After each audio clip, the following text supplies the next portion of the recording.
আসসালামু আলাইকুম। Friday mythbuster. সামনে শীতকাল। আমরা সবাই কম বেশি ঠান্ডার সমস্যায় ভুগে থাকি। সাধারণত ঠান্ডা বলতে আমরা বুঝি যে আমাদের হালকা জ্বর থাকবে এবং গলায় একটু ব্যথা থাকবে, নাক দিয়ে সর্দি টর্দি বের হবে। এটাকেই সাধারণত আমরা ঠান্ডা লাগা বলি। আজকে ঠান্ডা বিষয়ক 3টি কোশ্চেন আছে। নাম্বার 1, ঠান্ডা কোনো কিছু খেলে আমাদের ঠান্ডা লাগে কিনা। নাম্বার 2, মা ঠান্ডা কিছু খেলে বাচ্চার ঠান্ডা লাগতে পারে কিনা। এবং নাম্বার 3, বাচ্চাদেরকে কলা খাওয়ালে বাচ্চাদের ঠান্ডা লাগে কিনা। প্রথম প্রশ্ন, ঠান্ডা কিছু খেলে আমাদের ঠান্ডা লাগে কিনা। উত্তর হচ্ছে না, ঠান্ডা কিছু খেলে আমাদের ঠান্ডা লাগে না। ঠান্ডা লাগাটা মূলত একটি ভাইরাল ডিজিজ, মানে আমাদের শরীরে যদি ভাইরাস অ্যাটাক করে তাহলে আমাদের ঠান্ডা লাগে, সর্দি লাগে।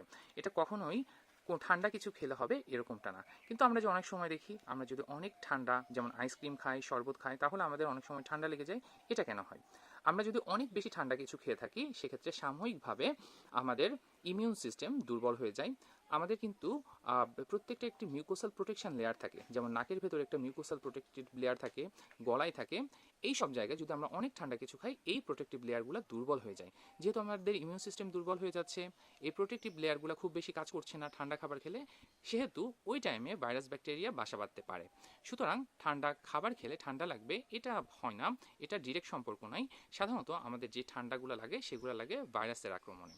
এবার চলে আসি, মা ঠান্ডা কিছু খেলে বাচ্চার ঠান্ডা লাগতে পারে কিনা।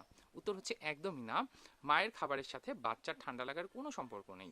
বা মা যেটাই খাক, আলটিমেটলি বাচ্চা তো খাবে মায়ের বুকের দুধ, যেটা একটা নির্দিষ্ট টেম্পারেচারে সবসময় থাকে। তাহলে মায়ের ঠান্ডা লাগলে বাচ্চার কেন ঠান্ডা লেগে যায়?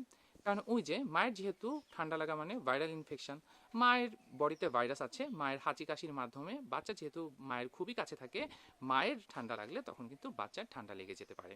এটা এমন না যে মা ঠান্ডা খাবার খেয়েছে বলে এটা হয়েছে, বরঞ্চ মায়ের যেহেতু ভাইরাল ইনফেকশন সেটা বাচ্চা শরীরে গিয়েছে। এবার আসি, বাচ্চাদের কিন্তু আমরা অনেক সময় ঠান্ডা লাগলে কলা খাওয়াতে চাই না। কলা একটু শীতল, আমরা ভাবি যে কলা খেলে ঠান্ডা বেড়ে যাবে। এটা একদমই মিথ্যা কথা। কলা খেলে কখনোই ঠান্ডা লাগে না, বরঞ্চ কলা বাচ্চাদের জন্য অত্যন্ত পুষ্টিকর একটি ফল। আপনারা নির্দ্বিধায় কলা খাওয়াতে পারেন। সুতরাং আজকে আমরা জানলাম, ঠান্ডা খাবার খেলে ডিরেক্টলি ঠান্ডা লাগে না, বরঞ্চ ঠান্ডা লাগে আমাদের ভাইরাস ইনফেকশনে।